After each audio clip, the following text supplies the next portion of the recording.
প্রেম কি আনন্দ, বন্ধুর প্রেম কি আনন্দ, সবাই জানে না প্রেম বিনা প্রাণ বন্ধুর দেখা পাবে না। বন্ধুর প্রেম কি আনন্দ, বন্ধুর প্রেম কি আনন্দ, সবাই জানে না প্রেম বিনা প্রাণ বন্ধুর দেখা পাবে না। ইব্রাহিম নবী পয়গম্বর ছিলেন, বেটাকে কুরবানি দিলেন। ইব্রাহিম নবী পয়গম্বর ছিলেন, বেটাকে কুরবানি দিলেন। সে তো কুরবান নাই রে, সে তো কুরবান নাই রে, এ তো প্রেমের চালনা। প্রেম বিনা প্রাণ বন্ধুর দেখা পাবে না। বন্ধুর প্রেম কি আনন্দ, বন্ধুর প্রেম কি আনন্দ, সবাই জানে না প্রেম বিনা প্রাণ বন্ধুর দেখা পাবে না। মুসা নবী পয়গম্বর ছিলেন, তোর পাহাড় নূর দেখলেন। মুসা নবী পয়গম্বর ছিলেন, তোর পাহাড় নূর দেখলেন। খোদার নূর পাহাড় জালে, খোদার নূর পাহাড় জালে, মুসা জালে না।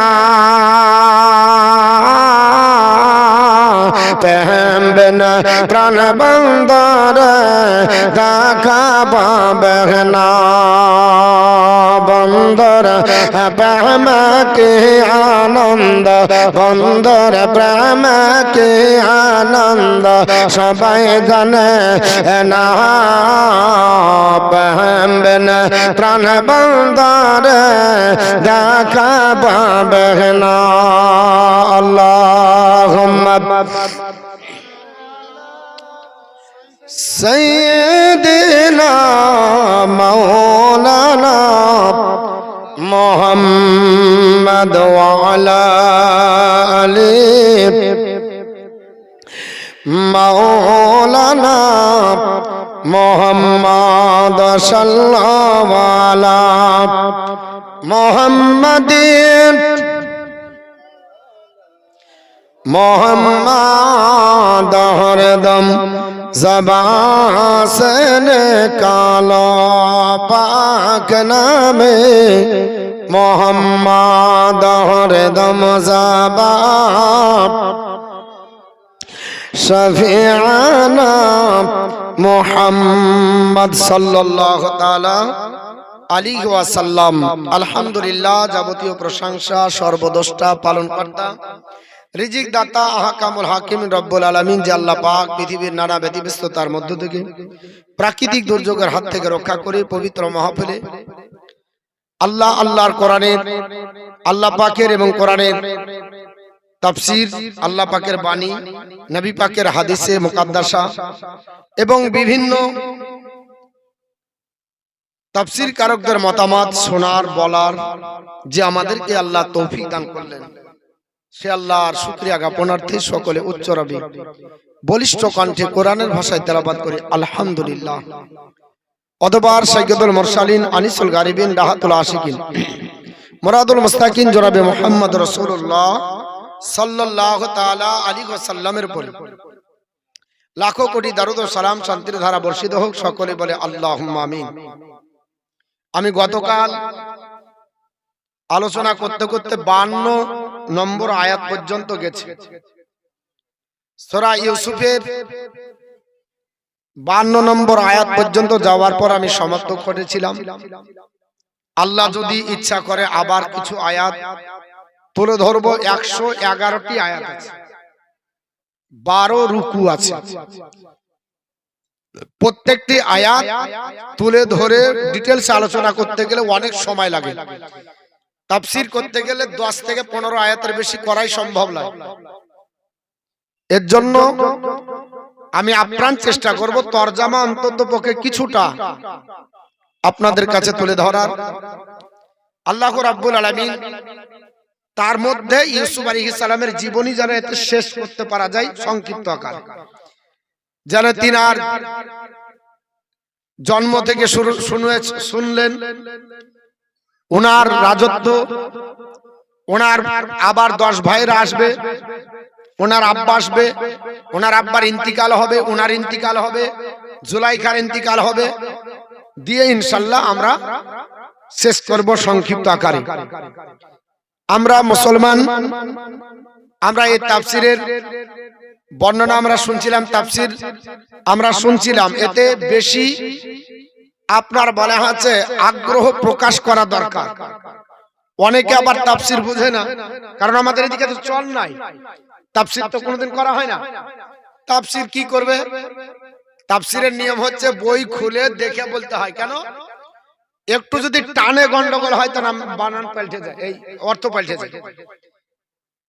সব জায়গাতে তাফসীর দেখে করা হয়। আমাদের এখানে আপনার সেই আপনার রেওয়াজ নাই, কথা নাই।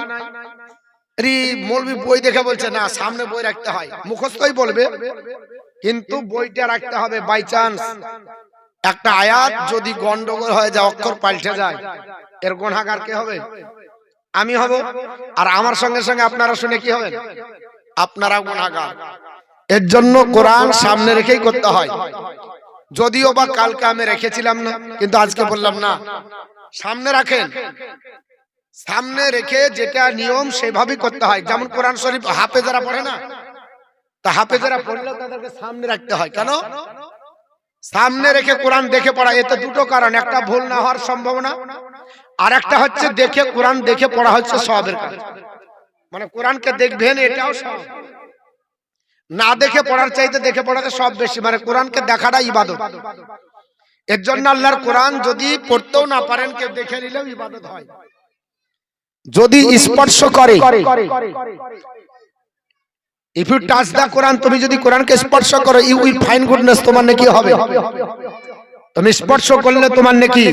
যদি ছুতেও না পারো, লুক এট দা কোরআন, কোরআনের দিকে তাকাও, ইউ উইল ফাইন্ড গুডনেস, তবুও তোমার নেকি হবে।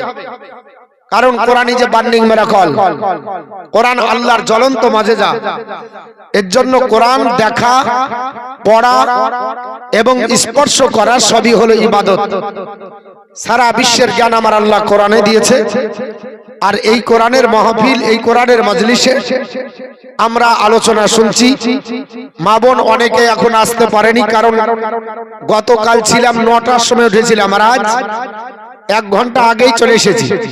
কারণ আরো একজন মুরব্বী, আরো একজন মুত্তাকিন বান্দা, একজন ওলিয়ে কামিল তিনি আছেন, ইনি আসার পরে শেষ দোয়া করবেন। আর তাতে ঠান্ডা আপনাদেরকে লাগছে, বলছেন জায়গা ঠান্ডার জায়গা। বাপ, এটা একটা অজুহাত। এর থেকে কঠিন ঠান্ডা হলেও অন্য জায়গায় যাবে, কিন্তু এখানটা হচ্ছে কোরআনের মাহফিল, সেখানে আপনার লোক নাই। যেমন বাজার, এখানে বসতে দেওয়া হয়নি। ফুচকাওয়ালা, ঘুগনিওয়ালা, যারা জিলাপিওয়ালা যারা ছিল, কয়েকজন ওই মোড়ের ধারে করেছে, তো এখানকার লোক ওখানে চলে যাচ্ছে। জালসাটা যদি এখান থেকে না করে কামারিতে করতেন, যাবে? এই দূরে করেছে জালসা, যায় তো ওখানে তো দোকান করেছে, ওখানে কেন যে গেল? কারণ এগুলা মহব্বত, টানের ব্যাপার। সবাই আপনার যাবে না, কারণ টান না থাকলে আপনার হয় না। টান যদি থাকে তাহলে হবে, টান না থাকলে হবে না। টান যার আছে সে আপনার যাবে। তো আল্লাহর কোরআন আমরা শুনেছি, সেইখানে আমরা শেষ করেছি যেখানে হযরত ইউসুফ আলাইহিস সালামকে আপনার জেলের মধ্যে থেকে আপনার বন্দী যে জেল ছিল 12 বছর জেল থেকে থাকার পরে পরিত্রাণ দেওয়ার জন্য যখন ওই ব্যক্তিকে পাঠানো, কাকে? যে ব্যক্তি তাকে সুরা পান করাতো, মানে মদ পান করা ব্যক্তিকে পাঠানো হলো। তিনাকে বলল, আমি এমনি যাব না, আমি নির্দোষ প্রমাণ করে যাব। যেহেতু আমি অন্যায় করিনি, ওই মহিলাদেরকে জিজ্ঞাসা করা হোক, যারা আমার চেহারা দেখতে গিয়ে হাত কেটেছিল, কেন তারা কেটেছিল, এর কারণটা জিজ্ঞাসা করেন। করার পর যদি আমাকে নির্দোষ প্রমাণ করে দেয় বিচারের মাধ্যমে, শুনানির মাধ্যমে, তাহলে আমি এখান থেকে বের হব। তিনি আপনার এটা বলেছিলেন।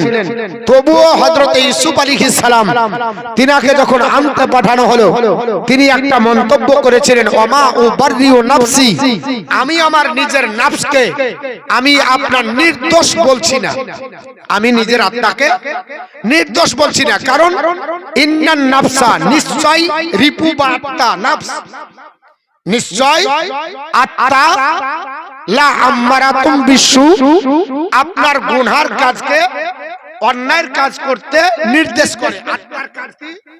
গুনাহ করতে নির্দেশ করে। এটা করা আত্মার কাজ। ইল্লা মা রহিমা রব্বি, কিন্তু আল্লাহ পাকের রহমত ব্যতীত, যার উপরে আমার আল্লাহর রহমত আছে, সে কিন্তু নাফসের তাড়নায় পড়বে না, নাফস তাকে দাসত্ব করিয়ে গুনার কাজ করাতে পারবে না। ইন্না রব্বি গাফুর রহিম, নিশ্চয় আমার প্রভু ক্ষমাশীল এবং দয়ালু। এটা বললেন। কেন বললেন? নিজেকে কেন বললেন যে আমি নির্দোষ বলছি না? কারণটা কি? এর কারণ হচ্ছে, যিনারা মুত্তাকিন বান্দা হবে, আল্লাহর খাস বান্দা বান্দি হবে, ইনারা কখনো নিজেকে আপনার গৌরব করেন না। আত্মপ্রকাশ করা, অহংকার করা, এটা আল্লাহ পছন্দ করেন না। এর জন্য ইউসুফ আলাইহিস সালাম তিনি বলেছিলেন, শোনো, আমি আমার নিজের নফসকে, আমার আত্মাকে আমি নির্দোষ প্রমাণ করছি না, বা আমি বলছি না। কেন? এখানে আল্লাহর রহমত থেকে বঞ্চিত হয়ে যাওয়ার কারণে। আল্লাহ, তুমি তোমার রহমতের কারণে যে তোমার বান্দাকে বাঁচিয়ে নাও, সে বান্দা বেঁচে যায়। আর যদি তোমার রহমত উঠে যায়, তাহলে সে বান্দা বান্দি বাঁচতে পারে না। তাই তিনি আপনার বলেছিলেন। আল্লাহ রাব্বুল আলামিন পবিত্র কোরআনে সেটাই আপনার ইরশাদ করছেন। আমরা একটা একটা করে কোরআনের আয়াত আপনার ইনশাআল্লাহ শুনবো এবং আলোচনা করব। একবার দরুদ শরীফ পড়েন, আর সবাই একটু সেজে গুজে বসে যান। এত বলার পরও আটটায় তোলা হবে, কিন্তু লোকের পাত্তা নাই। কারণটা কি জানেন? আসলে আগেই তো বলেছি যে নিজের নাফস, সবচাইতে বড় যুদ্ধর নাম হচ্ছে নিজের নাফসের সঙ্গে যুদ্ধ করা। আল্লাহ রাসূল বলেছিলেন, সবচাইতে বড় যুদ্ধ কোনটা? নিজের নাফসের সঙ্গে যুদ্ধ করা বড় যুদ্ধ। তো নিজের নাফসকে তো কন্ট্রোল করতে পারি না। এর জন্য আমাদের আপনার বলা হচ্ছে, এখনো বাড়ি থেকে আসা হয় না, বিভিন্ন কাজ। সন্ধ্যাবেলা এখন কাজ ৮টার সময়, মানে বিশাল রাত। এখন রাত ৮টা মানে অনেক রাত, কিন্তু আমরা হাজির হতে পারি না। তো যাই হোক, আমরা যে কটা এসেছি সে কটা নিয়ে আলোচনা হবে। দর্শন করেন আল্লাহুম্মা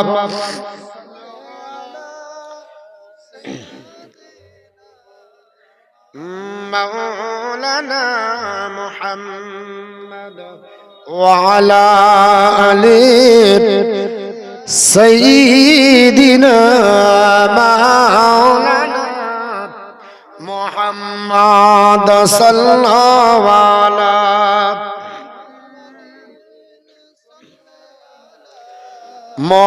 मोहम्मद हरदम ज़बान से निकालो पाक नामे मोहम्मद हरदम ज़बान सफ़ियाना मोहम्मद। আমার আল্লাহ পাক পবিত্র কোরআনে ইরশাদ করলেন, মহান রব্বুল আলামিন ডাক দিয়ে বললেন পবিত্র কোরআনের মধ্যে, মহান আল্লাহ পাক ডাক দিয়ে বললেন, ওয়ামা উবান্দিউ নাফসি ইন্নান নাফসা লাআম্মারাতুম বিসুই ইল্লা মা রাহিমা রাব্বি ইন্না রব্বি গফুর রহিম। বলুন আল্লাহু আকবার। আমার আল্লাহ পাক পবিত্র কোরআনের মধ্যে ইরশাদ করেছে, আল্লাহ রাব্বুল আলামিনের পয়গম্বর হযরত ইউসুফ আলাইহিস সালাম জগৎবাসীকে তিনি জানিয়ে দিলেন, বলে জগৎবাসীরা তোমরা শুনে রেখে দাও, আমি তোমাদেরকে জানিয়ে দিচ্ছি আমার নিজের নফসকে, আমার আপনার বলে হচ্ছে আত্মাকে আমি নির্দোষ বলে প্রমাণ করছি না, আমি নির্দোষ বলছি না। কারণ নফসের কাজ হলো অন্যায় কাজকে নির্দেশ করা, অন্যায় কাজকে প্রমোট করা, অন্যায়ের দিকে আপনার ধাবিত করা। এ আল্লাহর বান্দা বান্দিরা শোনো, আপনার বলে হয়েছে ওই বান্দা বান্দি বেঁচে যায় যিনার উপর আল্লাহর রহমত নাজিল হয়। আল্লাহর রহমত যদি থাকে তাকে আপনার কখনো কেউ পথভ্রষ্ট করতে পারবে না। রিপু তাকে আপনার বলে হয়েছে অন্যায় কাজের আদেশ দিতে পারবে না। আল্লাহর নবী এই কথা আপনার মন্ত্রী মহোদয়ের সম্মুখে আপনার যখন পেশ করেছিলেন, কারণ জুলাইখার স্বীকারোক্তির পরে ইউসুফ আলাইহিস সালাম পৃথিবীর জমিনে স্বনামধন্য ব্যক্তি হিসাবে বিবেচিত হলেন। তদানীন্তন কালে বাদশাহ নাম বলেছিলাম পৃথিবীর জমিনে রাইহান বিন ওয়ালিদ বিন নাজওয়ান আমলিকি। বাবা ওই নাজওয়ান আমলিকি রাইহান বিন ওয়ালিদ, আপনার রাইহান বিন ওয়ালিদ ডাক দিয়ে আপনার তিনি বললেন, এরে জগৎবাসীরা মন্ত্রী মহোদয় তোমরা শোনো, আমি তোমাদের কাছে ডাক দিয়ে তোমাদেরকে বলছি শোনো, আমি তোমাদেরকে জানিয়ে দিচ্ছি আমি আল্লাহ পাকের একজন বান্দা। এই আপনার বলে হয়েছে মজলিসের পরে বিচার করার পরে আমি জানতে পেরে গেলাম নিশ্চয় ইউসুফের কোনো দোষ নয়, ইউসুফের আপনার দোষ নয়। যত দোষ করেছে এই 40 জন নারী, তারা নিজের কুপবিত্রী আপনার চরিতার্থ করার জন্য, জেনা করার জন্য, তার রূপে পাগল হয়ে আপনার বলে হয়েছে অন্যায় করার জন্য ইউসুফকে ডাক দিয়েছিল এবং তাকে আপনার চরিতার্থ করতে না পারার কারণে অপবাদ দিয়ে জেলের মধ্যে ভরেছিল। আর যেহেতু জুলাইখা নিজে দাবি করে বলেছিল বাদশা আমি নিজে আসামি, আমি আপনার অন্যায় স্বীকার করে নিলাম, আল্লাহর নবী ইউসুফের কোনো আপনার দোষ নয়। আল্লাহ পাক পৃথিবীর জমিনে ইউসুফ আলাইহিস সালামকে ন্যায়পরায়ণ বানিয়েছে। সেই দিন আপনার বলে হায়াতে ইউসুফ আলাইহিস সালামের যখন স্বীকারোক্তি সত্য প্রমাণ করা হলো, তখন বাদশা ডাক দিয়ে বলল, শোনো আমার মন্ত্রী মহোদয়রা, যত আপনার সুন্দর পোশাক আছে আপনার একটা বিশাল দল সুন্দর পোশাকে সজ্জিত হও, আর চতুর্দিকে আপনার বলে হচ্ছে অশ্বরোহী যারা সুন্দর সুন্দর দেখতে হবে সুন্দর পোশাক পরিধান করে ঘোড়ার উপর আরোহণ করে নাও। আর আপনার বলে হয়েছে অশ্বরোহীরা তারা আপনার বলে হয়েছে চতুর্দিকে দাঁড়িয়ে থাকবে, রাস্তা দিয়ে যাবে, রাস্তায় মকফলের চাদর পেড়ে দেওয়া হবে। জোরে বল সুবহানাল্লাহ। আল্লাহর নবী ইউসুফ আলাইহিস সালামকে আপনার নিয়ে আসবে, চাদর বিছিয়ে দেওয়া হলো, মকফলের চাদর আপনার বলে হয়েছে বিছিয়ে দিয়ে তাকে আপনার সালুট জানানো হবে। রাজপ্রাসাদে তিনি আসবেন, আল্লাহর নবী পৃথিবীর জমিনে তিনি আপনার মর্যাদার অধিকারী হবে, তিনি আপনার পৃথিবীর জমিনে সুনাম আপনার ধন্য হিসাবে বিবেচিত হবেন। আপনার মকফলের চাদর পেরে দেওয়া হলো, আল্লাহর নবীকে আপনার সম্বোধন করে ডাক দিয়ে বলা হলো আপনি আসবেন মকফলের চাদরের উপর দিয়ে। এই কথাটা আপনার যাদেরকে বলে পাঠিয়েছিলেন আল্লাহ পাকের বান্দা বাদশা রাইহান বিন ওয়ালিদ, তিনার কথাটা আমার আল্লাহ কোরআনে কোট করেছে। তিনি আপনার বলেছিলেন, এ জগৎবাসীরা ওয়াকালাল মালিকু তুনি বিহি আস্তাখলিসহু লিনাফসি ফালাম মা কাল্লামাহু ক্বালা ইন্নাকাল ইয়াওমা লাদাইনা মাকিনুল আমিন। জোরে বল আল্লাহু আকবার। আরে নেকি পাবেন, গোনা পাবেন না। খারাপ লাগছে নাকি? তো যদি ভালো লাগে আল্লাহু আকবার বলতে হবে। আমার চশমাটা অভ্যাস নাই বুঝলেন, এত অসুবিধা হচ্ছে তাও কেন যে বাই চান্স এগুলো দেখতে পাওয়া যায়, যদি ছুটিয়ে যায় দেখে তখন দেখার সময় তো একটু অসুবিধা হলো, আপনাদেরকেও দেখতে আমার অসুবিধা হচ্ছে, তবুও করতে হচ্ছে। আল্লাহ পাক পবিত্র কোরআনের মধ্যে ইরশাদ করলেন, আপনার বলে হয়েছে বাদশা বলল ওয়াকালাল মালিকু তুনি বিহি, ওগো আবার মন্ত্রী মহোদয় ওই ইউসুফ পয়গম্বরকে আমার কাছে নিয়ে এসো। আস্তাখলিসহু, আমি তাকে বানাবো লি নাফসি, আমার জন্য খাস। আপনার বলা হয়েছে জোরে বলুন সুবহানাল্লাহ। কারণ পৃথিবীর জমিনে আমার খাস আছে যার নাম হলো আপনার কিতফির, মানে ওই মিশরের আজিজ প্রধানমন্ত্রীকে আমি দায়িত্ব দিয়েছিলাম ধন ভান্ডারের এই রাজকীয় আপনার সব সম্পত্তি তার অধিকার বানিয়ে প্রধানমন্ত্রী দায়িত্ব দিয়েছিলাম, আর তাকে আপনার পদে রাখা হবে না। ডাক দিয়ে বলল, এ আজিজ তুমি অন্যায় করে তোমার বইয়ের প্ররোচনায় পড়ে যেহেতু ইউসুফ পয়গম্বরকে জেলের মধ্যে বন্দী করেছিল, এটা তোমার জুলুম করা হয়েছে, তুমি জালিম হিসাবে বিবেচিত হয়ে যাও। আর জালিম যদি হয় ওই জালিমের দ্বারাতে দেশ পরিচালনা চলবে না। এ আপনার বারে হাঁচাজি তোমাকে পদচ্যুত করা হলো, আর ওই পদে আপনার অধিষ্ঠিত করার জন্য আমি ইউসুফ পয়গম্বরকে রেখে দিলাম। কারণ ইউসুফ পয়গম্বর পৃথিবীতে ন্যায়পরায়ণ সত্যবাদী, জীবনে কোনোদিন আপনার রাত্রি বেলাতে আপনার কোনোদিন ঘুমায় না, সারা রাত্রি নফলে কাটিয়েছেন, রোজা আপনার করে দিন কাটিয়েছে, অন্যায়ের পাশে দাঁড়িয়েছে, ক্ষুধার্তর পাশে দাঁড়িয়েছে, কোনোদিন আপনার বলে হয়েছে তিনি আপনার উদাস ভাবে চলেনি। অত ন্যায়পরায়ণ বাদশাকে, এই রায় আপনার ন্যায়পরায়ণ ছেলেকে এই যদি দায়িত্ব দেওয়া যায় আমার আপনার অসুবিধা হবে না, দেশ চালাতে কোনো আপনার দায়িত্ব থাকবে না। বাদশাকে ডাক দিয়ে আল্লাহর নবী বললেন, এ বাদশা আমি এই দায়িত্ব নিব না। বলে না, তোমাকে নির্বাচন করলাম, একমাত্র তুমি হবে। আল্লাহর নবী বললেন, এই দায়িত্ব আমাকে দিয়েন না, কারণ প্রজাদের দেখাশোনা করতে হবে, প্রজাদেরকে দেখতে হবে। আপনার প্রজাদের দেখাশোনা করতে গিয়ে যদি কোন জায়গায় অন্যায় হয়ে যায় তাহলে আল্লাহর কাঠগড়াতে হাজির হতে হবে। কারণ আমার নবী বলেছে, নিজের ইচ্ছাকৃত ভাবে কেউ যেন দায়িত্ব তোমরা চেয়ে নিও না। প্রজাগণ অন্যায় যদি করে অন্যায়ের বিচার তোমাকে করতে হবে, প্রজা যদি নাই করে ওই প্রজাদের ন্যায়ের ন্যায়িত্ব পরিচয় দিতে হবে। তুমি নেতা যেহেতু হয়ে যাও, তোমাকে পৃথিবীর জমিনে আমি রাসূলুল্লাহ বলছি এত মর্যাদা আল্লাহ দেবে, এই মর্যাদা তুমি যেমন দুনিয়াতে পেয়েছো আখিরাতে তুমি পাবে। তোমার জায়গাটা আল্লাহর আরশের নিচে হবে। কিন্তু শুনে রেখে দাও নেতা, তোমার দ্বারা যদি অন্যায় হয়ে যায়, তোমার দ্বারা গুনার কাজ যদি হয়ে যায়, আল্লাহর কাঠগড়াতে দাঁড়িয়ে তোমাকে সমস্ত হিসাবদিহি করতে হবে। সেই দিন আল্লাহ পাকের দরবার থেকে রেহাই পাবে না। এর জন্য আল্লাহর নবী আপনার ডাক দিয়ে বলল না, আমাকে এই দায়িত্ব দিয়েন না, আমি এই দায়িত্ব নিব না।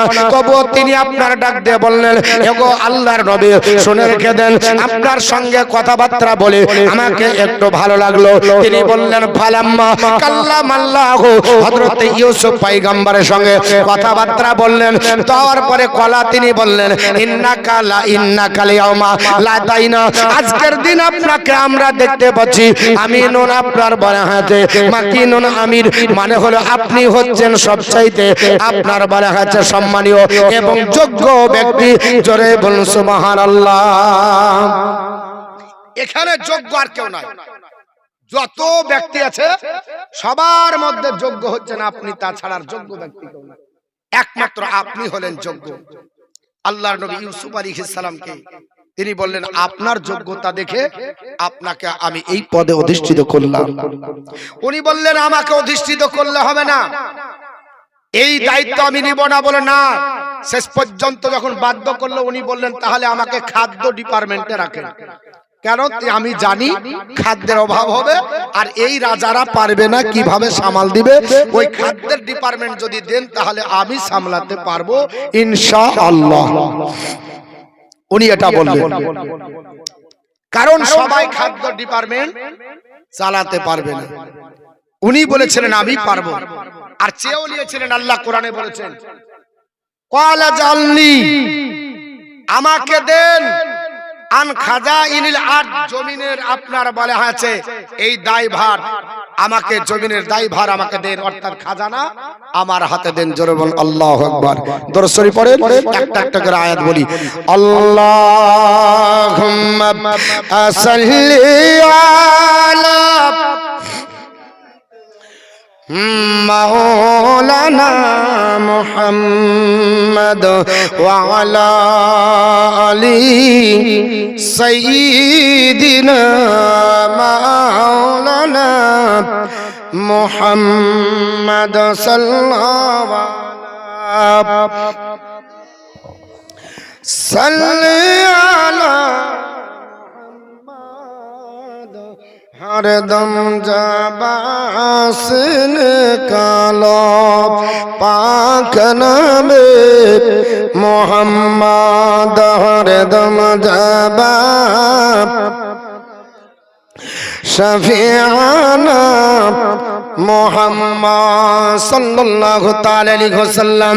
আমার মুসলমান আল্লাহর নবী ইউসুফ পয়গম্বর ডাক দিয়ে বলেছিলেন, আল্লাহর নবী তিনি বললেন ক্বালা জাআলনি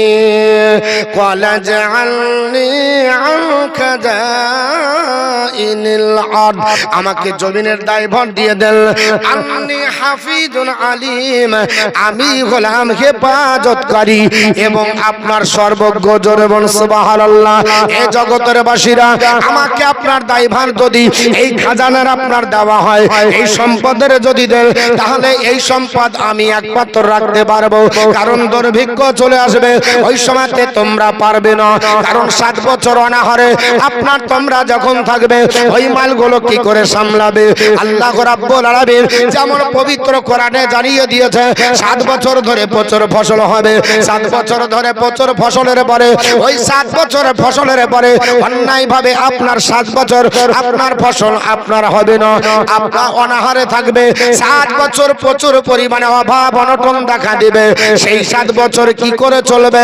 আল্লাহর নবী বললেন গুদামজাত করতে হবে। গতকাল বলেছিলাম ওই মালগুলো শীষের মধ্যে রেখে দাও, আর ওগুলো হেফাজত করলে একমাত্র আমি পারবো, তাছাড়া পৃথিবীর জমিনে তোমাদের কাছে এই ক্ষমতা আল্লাহ দেয়নি। আমার আল্লাহ পাক ডাক দিয়ে বলে ওয়াকাযালিকা মাক্কান্না লিইউসুফ ফিল আরদ, আমার আল্লাহ পাক পৃথিবীর জমিনে হযরত আপনার ইউসুফ পয়গম্বরকে এই দুনিয়াতে প্রতিষ্ঠিত করলেন। জোরে বলুন সুবহানাল্লাহ। আমার আল্লাহ পাক দুনিয়ার বুকে ইউসুফ আলাইহিস সালামকে প্রতিষ্ঠিত করলেন। এইভাবে জমিনের আপনার মাল মাত্তার আপনার দায়িত্ব আমার আল্লাহ দিলেন। ইয়াতাবাউ মিনহা হাইসু ইয়াশাউ, তিনি যেখানে যান সেখানে আপনার বলা হয়েছে যাই স্থান, আমার আল্লাহ সেখানে তাকে পৌঁছে দিলেন। আল্লাহর কোরআন আপনার বলেছে, সব আয়াতের ব্যাখ্যা হবে না, মাঝে মাঝে আপনাদের কাছে তুলে ধরবো। আল্লাহ পাকের আপনার নবী বললেন এই দায়িত্ব তোমরা আমাকে দিলে। আল্লাহ বললেন আপনার মালিক আমি তোমাকে বানিয়ে দিলাম। হযরত ইউসুফ আলাইহিস সালাম দুনিয়ার বুকে মুসলমান পৃথিবীতে যখন আপনার ধন ভান্ডারে যখন আপনার মালিকানা হলেন, ডাক দিয়ে বললেন বাদশা বড় বড় গোদাম করে রাখো, আর আপনার 7 বছর পরে আমার কাছে একটু পরামর্শ নিতে হবে। যত এলাকায় ফসল হবে তাদের আপনার 5 ভাগ করে 1 ভাগ আপনাকে দিতে হবে। 4 ভাগ নেবার পরে গোদামজাত রাখতে হবে, নিজের ফসলগুলো রাখতে হবে। প্রথম বছর যখন শুরু হলো, ওই বছরে এত অনাহার এত আপনার অভাব দেখা দিল, বাদশাকে একবার করে খাবার দেয়। জোরে বলুন সুবহানাল্লাহ। বাদশা পর্যন্ত একবার করে খাবার পেল। বাদশা রেগে গেলেন। বাদশা বলল মন্ত্রিত্ব দায়িত্ব দিয়েছি, খাবার ডিপার্টমেন্টে রেখেছি, আর দিনে একবার খাবার দেন, 3 বার খাবার না হলে পেট লোড হয় না। আপনার দাসীরা আর দাসেরা বলল একবার খাবো না। প্রথম বছরে একবার যখন খাবার দেওয়া হলো, বাদশা বলল আমি এটা মানতে পারি না। আল্লাহর নবী বললেন বাদশা এটা দুর্ভিক্ষের প্রথম বছর, এই বছর যদি একবার খেয়ে না থাকেন দ্বিতীয় বছর দেখবেন কি হবে। ওই বছরে এত অনাহার দেখা দিল, এত আপনার অভাব দেখা দিল।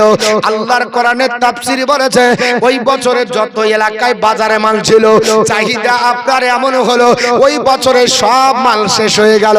যেমন দেখবেন হুজুগ যদি উঠে, অভাব যদি লেগে যায়, ওইখানে গুদামে কারো মাল থাকবে না। যেমন কিছুদিন আগে বলেছিল আপনার লবণ আর পাওয়া যাবে না, উৎপাদন হবে না। লোকে বলছে লবণ যদি না পাওয়া যায় খাবো কি, বস্তার বস্তা লবণ লয়। শেষ পর্যন্ত গুদাম উদাম হলো। যখন অনাহার দেখা দিল, বাজারে যে যাই পায় আর আপনার টাকা দিয়ে আপনার ফসল কিনে, টাকা দিয়ে মাল কিনে, খাবার কিনে বাড়িতে গোদামজাত করলো। কিন্তু এক বছরে গোটা মাল শেষ হয়ে গেল। বাজারে মিশরের কোন দোকানে নাই, কোন দোকানে খাবার আপনার খুঁজে পাওয়া গেল না, কোন দোকানে খাবার নাই। এক বছরের ভিতরে ওই মাল শেষ হয়ে গেল। আর এক বছরের ভিতরে যা কিনে চলো ওই মালগুলো তারা খেয়ে শেষ করে দিল। জোরে বলুন সুবহানাল্লাহ। এক বছরে গোটা মাল শেষ হয়ে গেল, কোন ব্যক্তির কাছে মাল নাই। আছে কার কাছে? জোরে বলুন। আল্লাহর নবী ইউসুফ পয়গম্বরের কাছে আপনার মাল গচ্ছিত আছে, কারণ আল্লাহ পাক নবীকে নবুয়াতি জ্ঞান দিয়েছিলেন। তিনি ওই জ্ঞানের দ্বারাতে পর্যবেক্ষণ করে দেখলেন যে পৃথিবীর জমিনে 7 বছরে মানুষ গোটা পঙ্গু হয়ে ইউসুফ নবীর দাস দাসীতে পরিণত হবে। এক বছরের মধ্যে যত মাল সব খেয়ে ফুরিয়ে দিল। শেষ পর্যন্ত টাকা দিয়ে কিনতে আরম্ভ করলো। টাকা পয়সা যা ছিল সবগুলো কোথায় কিনবে? ইউসুফ নবীর কাছে চলে যাও। ওনার কাছে আপনার ধন ভান্ডার আছে, ওনার কাছে সম্পদ আছে। যত টাকা ছিল সব টাকা পয়সা খরচ করে মাল কিনতে লাগলো। আল্লাহর নবী ইউসুফ পয়গম্বরের কাছে মিশর এলাকাবাসী, পার্শ্ববর্তী সিরিয়া, শাম এবং কিনান সহ এলাকাবাসী যত আপনার লোক অভাব অনটনের কবলে পড়েছিল সবাই টাকা দিয়ে কিনতে লাগলো। শেষ পর্যন্ত পৃথিবীর জমিনে এক বছরে কারো কাছে একটা দিরহাম পর্যন্ত ছিল না। তাফসীরের কিতাবে লেখা আছে মানুষ তো ভবিষ্যতের জন্য একটা দুটাও দিরহাম রাখে কিনা বাপ। যে কোনো কাজ করলে বলে খাবার জন্য 10 টাকা রাখো, 20 টাকা রাখো, 5000 রাখো। আল্লাহর নবী আপনার বলেছিলেন গোটা পৃথিবীর জমিনে এত অভাব দেখা দিবে, বাদশা কারো কাছে টাকা থাকবে না, পয়সা থাকবে না, দিরহাম থাকবে না। এই পৃথিবীর জমিনে আমার আল্লাহ পাক অভাব দিলেন। গোটা এলাকায় অভাবের কারণে ফসল কিনতে কিনতে, খাবার কিনতে কিনতে, ফসলকে আপনার কিনতে কিনতে এমন অভাব দেখা দিল, একটাও টাকা কারো কাছে নাই, পয়সা কারো কাছে নাই। এমন অবস্থা হলো গোটা এলাকা পঙ্গ হয়ে গেল। এক বছর কোন রকমে অনাহারে এক বেলাকে জীবন যাপন করলো। আপনার দ্বিতীয় বছর শুরু হলো। সেই বছর কি খাবে? টাকা তো কারো কাছে নাই, পয়সা কারো কাছে নাই, দিরহাম কারো কাছে নাই। কি করে আপনার টাকা দিয়ে সংসার চালাবো? যেহেতু টাকা হলো মঙ্গল, টাকা না থাকলে সংসার চলবে না। আল্লাহ পাকের নবী ডাক দিয়ে বলল দ্বিতীয় বছরে তোমাদের কি দিয়ে কিনবে? সবাই দেশের লোক বলল ও আল্লাহর পয়গম্বর ইউসুফ আলাইহিস সালাম আপনার কাছে সম্পদ দিয়ে কেনার জন্য আমাদের যত দিরহাম দিনার আছে তা দিয়ে আমরা আপনার কিনবো, গয়না গাটি যা আছে ওগুলো দিয়ে কিনবো। এমন আপনার বাপ দেখা দিল মুসলমান যত আপনার বাড়া আছে গয়না ছিল, মেয়েদের নাকের ফুল, কানের দুল, গলার হার যেগুলা ছিল সব আপনার বিক্রি করে এই মাল কেনার জন্য তারা লাইন দিতে লাগলো। সম্পদ সব শেষ হয়ে গেছে। যা ছিল সোনা দানা, নাকের ফুল, কানের দুল, আপনার হাতের আপনার আংটি, আপনার গহিনা গাটি, আপনার গলার হার সব আপনার বিক্রি করতে লাগলো। কারণ জান বাঁচানো ফরজ কাজ। দ্বিতীয় বছরে আবার অভাব হলো। মিশরবাসীর কাছে কোনো সোনা দানা ছিল না। জোরে বলুন। দ্বিতীয় বছরে যত সোনা ছিল, গয়না যত নারীদের ছিল, অলংকার আদি যা ছিল সব মণি মুক্তা সব আল্লাহর নবী ইউসুফ পয়গম্বরের হাতে। কারণ খাবার এমনি হবে না, খাবার নিতে গেলে কিছু দিয়ে কিনতে হবে। কি দিয়ে কিনবে? আপনার গয়না জমা দেয় আর আপনার খাবার নিয়ে চলে যায়। এই করতে করতে নারীদের কোনো আপনার অলংকার ছিল না। তৃতীয় বছর শুরু হলো। তৃতীয় বছরে তারা কি করলো? কি দিয়ে কিনবে? তাদের গবাদি পশু যেগুলো ছিল, গরু, ছাগল, ভেড়া, দুম্বা, উট যেগুলা ছিল ওগুলাকে বিক্রি কর। হালের যেগুলো আপনার বলে হাঁচে জিনিস ছিল ওগুলাকেও দিয়ে দিল। কে কিনবে? কেনার তো টাকা নাই, কারণ কিনতে গেলে টাকা লাগবে। বিক্রি কোথায় করবি? অতএব চলে যা ওই আপনার মিশরের আজিজ অর্থাৎ ইউসুফ পয়গম্বরের কাছে গেল। আল্লাহর নবী ইউসুফ মালিকের ছাড়াও ওই এলাকাবাসীদের যত গবাদি পশুগুলো ছিল উটদুম্বা ভেড়া সবগুলোকে ক্রয় করে নিলেন তার বিনিময়ে খাবার দিলেন আপনার তৃতীয় বৎসর পার হলো চতুর্থ বৎসর যখন শুরু হলো কি দিয়ে কিনবে তখন তো তাদের কাছে টাকা নাই এই অবস্থায় তাদের দাস দাসী ছিল বড়লোক যারা ছিল দাস দাসী আপনার পোস্ত ওই দাস দাসী গুলো আল্লাহর নবী ইউসুফ পয়গম্বরের হ্যান্ডওভার করলো ও আল্লাহর পয়গম্বর